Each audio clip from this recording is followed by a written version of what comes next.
जरा सोचो, एक ऐसा जमाना जब समय नहीं हुआ करता था, एक ऐसा समय जब धरती पर कोई इंसान नहीं था, सिर्फ विशालकाय जीवों का राज था।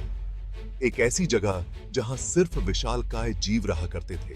ये जीव इतने बड़े और ताकतवर थे कि आज की दुनिया में उनकी कल्पना करना भी मुश्किल है। यहीं पर रहा करता था कार्नोटोरस। ये डायनासोर अपने अनोखे रूप और खतरनाक स्वभाव के लिए जाना जाता था। एक डायनासोर जिसके नाम का मतलब होता है मांस खाने वाला बैल। इसके सींग और तेज दांत इसे और भी डरावना बनाते थे। यह घुमा करता था दक्षिण अमेरिका में, एक खूंखार शिकारी। इसकी चाल और शिकार करने की तकनीकें इसे एक बेहतरीन शिकारी बनाती थीं। कार्नोटोरस एक पहेली है, लाखों साल पुराना एक रहस्य। इसके जीवाश्म हमें इसके जीवन के बारे में बहुत कुछ बताते हैं।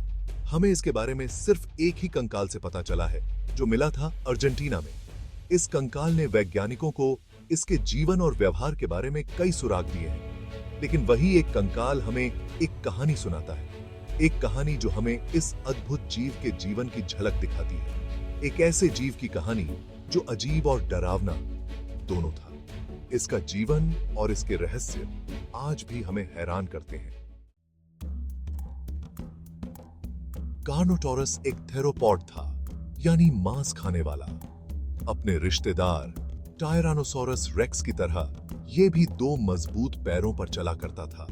लेकिन टी रेक्स से अलग इसमें एक चीज थी जो बिल्कुल अनोखी थी, दो सींग। इसकी आंखों के ऊपर मौजूद ये सींग कार्नोटोरस को एकदम शैतानी रूप देते हैं। क्या ये हथियार थे या सिर्फ दिखावे के लिए?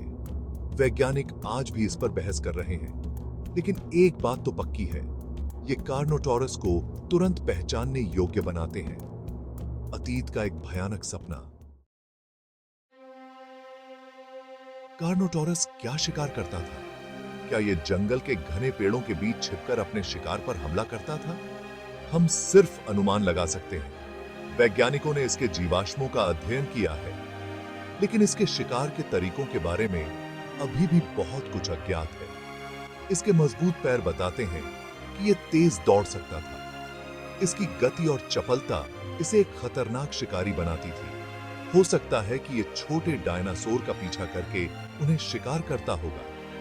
इसकी तेजी और ताकत इसे अपने शिकार को पकड़ने में मदद करती थी। या हो सकता है कि यह अपने सींगों का इस्तेमाल लड़ने के लिए करता होगा। इसके सींग इसे अन्य डायनासोरों के साथ मुकाबला करने में मदद करते थे।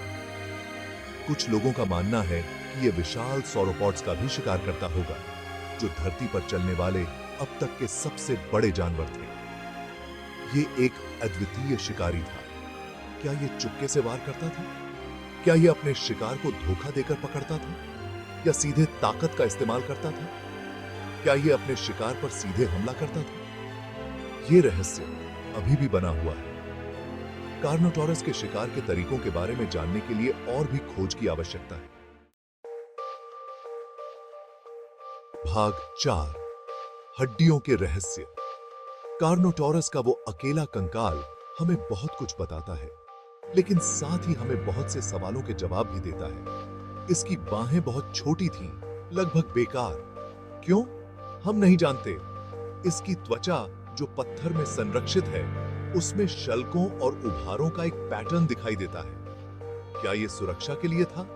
छलावा देने के लिए? एक और रहस्य, कार्नोटोरस मौत के बाद भी अपने म्यान अपने साथ रखता है। भाग 5, प्रागैतिहासिक काल का एक खौफनाक सपना। यह कहानी आपको समय के उस दौर में ले जाएगी जब विशालकाय जीव धरती पर राज करते थे। कार्नोटोरस से सामना होने पर कैसा खौफ होगा, उसकी कल्पना ही की जा सकती है। उसकी भयानक दहाड़ और तेज दांतों की चमक आपको कंपा देती है। खुद को उस प्राचीन जंगल में कल्पना कीजिए। चारों ओर ऊंचे ऊंचे पेड़ और घनी झाड़ियां हैं। हवा गर्म और शांत है। उमस भरी इस हवा में सांस लेना भी मुश्किल है। आपको झाड़ियों में सरसराहट सुनाई देती है। हर आवाज आपके दिल की धड़कन को तेज कर देती है। फिर आप उन्हें देखते हैं। वो सींग, वो विशालकाय सींग जो झाड़ियों के पीछे से झांक रहे हैं। एक धीमी गुर्राहट हवा में गूंजती है। यह गुर्राहट आपके रोंगटे खड़े कर देती है। कार्नोटोरस यहां है और आप उसके शिकार। उसकी हरकतें आपको जकड़ लेती हैं।